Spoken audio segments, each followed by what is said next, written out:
Andy Reid as a leader. But, you joined with him before the current run, before he had the current resume.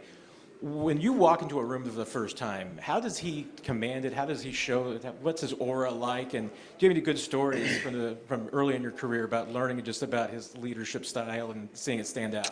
Well, I got a heads up from my brother, right? My brother was with him in Philly for a couple of years, and the biggest thing is my brother was like, take advantage of the opportunity. He's an unbelievable coach. He's a player's coach, but at the same time, he's going to hold you accountable. And I think the first really year to 2 years I was with Coach Reid, I was like, man, this guy's not messing around.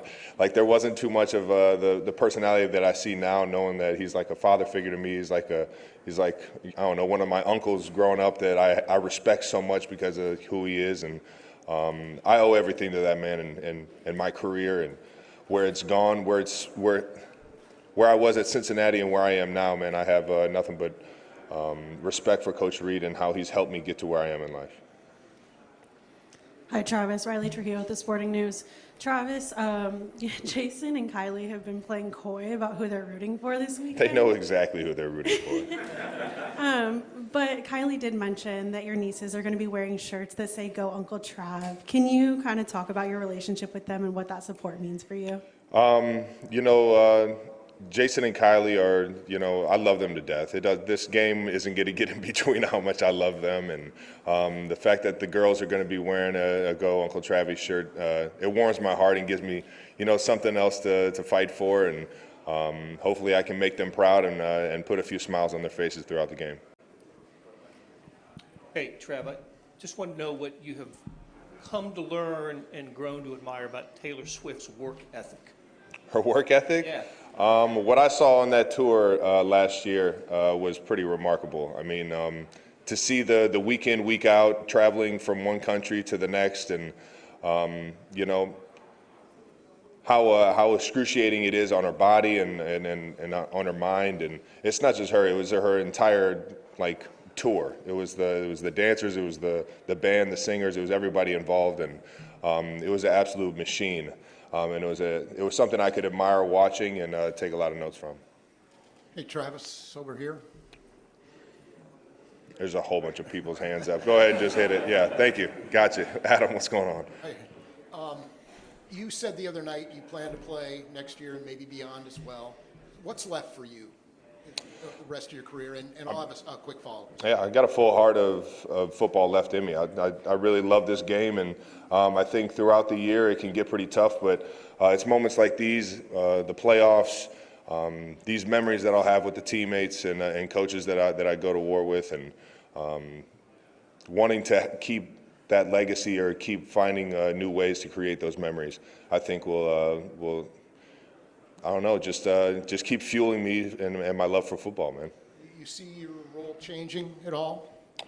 I feel like this year I kind of stepped into a role of being more of a voice for the guys. I mean, we have a lot of new faces, whether it was guys that we picked up in the offseason or guys we picked up throughout the season.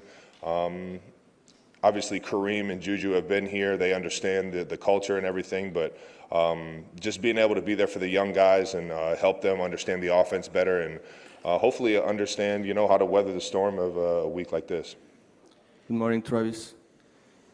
What's your main motivation by winning this Super Bowl, and what would be the biggest challenge facing this Eagles passing defense? Yeah, I mean, their defense, this is going to be the best defense we play all year. They play so well together. Their secondary, you can tell they're all on the same page. They all understand their rules, a lot of zone coverage, but when it comes down to playing man, they're very physical. So it's going to be our biggest challenge yet, and I haven't even talked about the D-line yet. Their D-line is one of the best in the league, and it's going to be a fun challenge, man. I love going up against the best. It's why I play the game, and sure enough, we got two Goliaths going at it at the Super Bowl, man. Travis, a lot of the guys talk about how you are in practice and just the tone that you set in practice. Is that something you're consciously aware of? Is that one of the reasons you're like that? Is it the joy of the game? Can you take me through your motivation every day? Man, you know what? Early on in my career, I think a lot of my motivation was driven off of individual success, wanting to get that acknowledgement my peers, of the people watching the game, that I was, I was somebody fun to watch, or I was worth watching, or I was worth, having on your team. And nowadays it's just, I just love going to work with the guys that I'm in the building with. I love sharing these memories. I love, figuring out these game plans, figuring out how we're going to attack a defense. There's just a certain love that I've found in it, and I think it's because of the people that I go to work with. Hi, Travis. So over here, sorry. You've been such a big media personality, and obviously with having Taylor Swift as your girlfriend and your podcast and everything you do, you're just so big in the media. How do you manage being such a big media personality with also maintaining being such a high caliber athlete?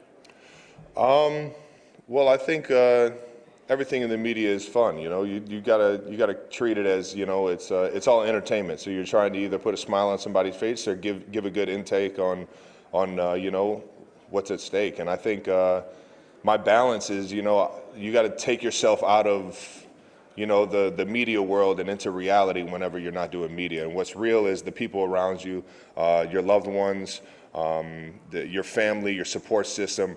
Who are you to them, and how is that affecting your life? And I think that's the biggest thing, is making sure you always take a step back and see what's real and what's around you. Travis, on your left. I want to take you back just a little bit to 2015 when you guys started 1-5. Do you remember what it was like going through that time and how you got through it, and to what degree you might see that as kind of a bridge to what you guys are doing now? The last time I was in New Orleans, you're talking about? No, when you started the season 1-5, Oh, okay. that loss at Minnesota was the last of those before you started turning it around. What the sort of feeling was, and how you managed to make your way back that season with 11 straight wins?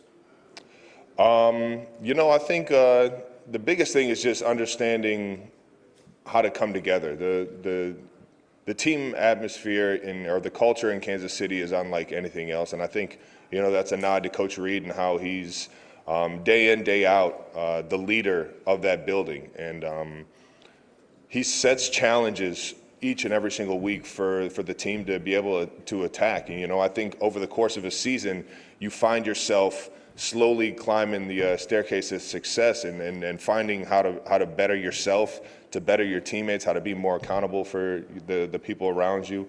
And I think Coach Reed has a better grasp on that than anybody in the league. Hi, Travis. Skylar with People. Your mom famously showed her support for you and Jason when you guys were both in the Super Bowl 2 years ago. Now that Jason's retired and the Chiefs and you are playing in the Super Bowl against the Eagles again, will she be famously rocking that split jersey? I'm curious what her support is there now that Jason's retired. I mean, I would hope she didn't have the split jersey this time.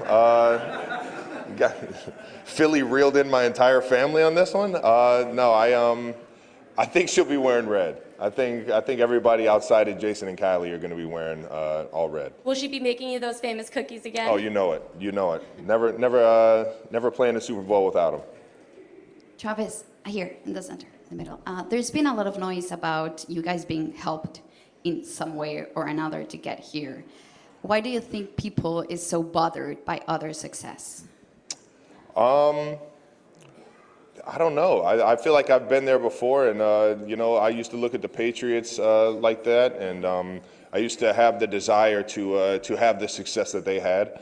I don't necessarily remember, hating on them as much, but I definitely remember wanting the desire, or having the desire to be like them, for sure, and to be at the top of the mountain, and to be, year in, year out, the standard in the NFL. And yeah, it's come a long way, I guess. Yeah, hey Travis, over here. I've heard a lot of people say you practice like you play. Is that something that was learned for you, or is it something just that's come natural to you from the time you started playing football? It's definitely something I learned over the course of my career. Coach Reed keeps you accountable in that aspect. He's got the quote unquote old school mentality. He's an old school football coach where you're going to put the work in. You're going to bring your lunch pail to work every single day and grind it out. And those are how you find real answers. You practicing 100 miles per hour is the only way you find that timing with the quarterbacks. You find that feel for the defenses and the zones that you got to find. And you know, as an offense, there's no better reps that you can get than full speed reps, man. Hey, Travis, I was curious, after the AFC Championship game, Nicky Ormigio said you went up to him after his fair catch and said that's not being great. Then he broke off a long punt return after that. How often do you pick your spots to do that, or you talk to guys a lot during the game, trying to inspire them? I don't remember telling him he wasn't great on that play. I just remember telling him be great. You know, who Nico is as a returner is, I mean, he's a special player. And I thought he could have stole a few more yards, or at least not have gone for the fair catch there. And, you know, I didn't realize at the moment he was doing it because he didn't feel comfortable in returning that.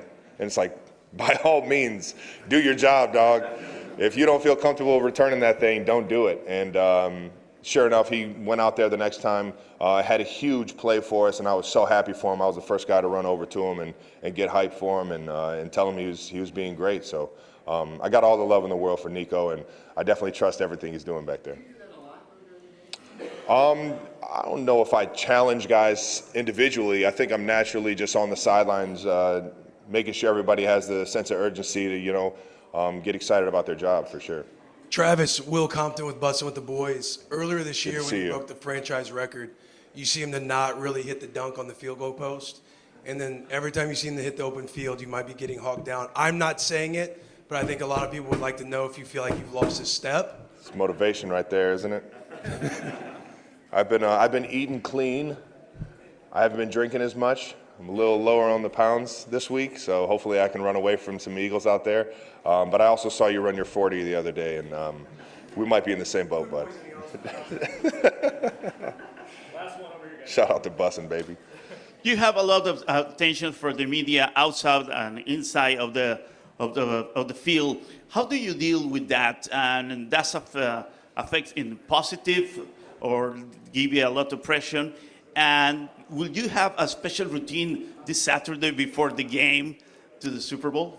I really don't have too many crazy routines. I really just show up to the game ready to play some football and ready to go, you know, all out for the guys that I'm playing with. And yeah, I don't know. I've never really developed those routines. And to answer the other question, it goes back to kind of like, what's real? You know, who are you as a person? What do the people around you, your loved ones, think of you, and things like that? And I think you know, I think I like to believe that I do things the right way. So yeah, I'm very confident in that. Thank you. Have a good one, guys.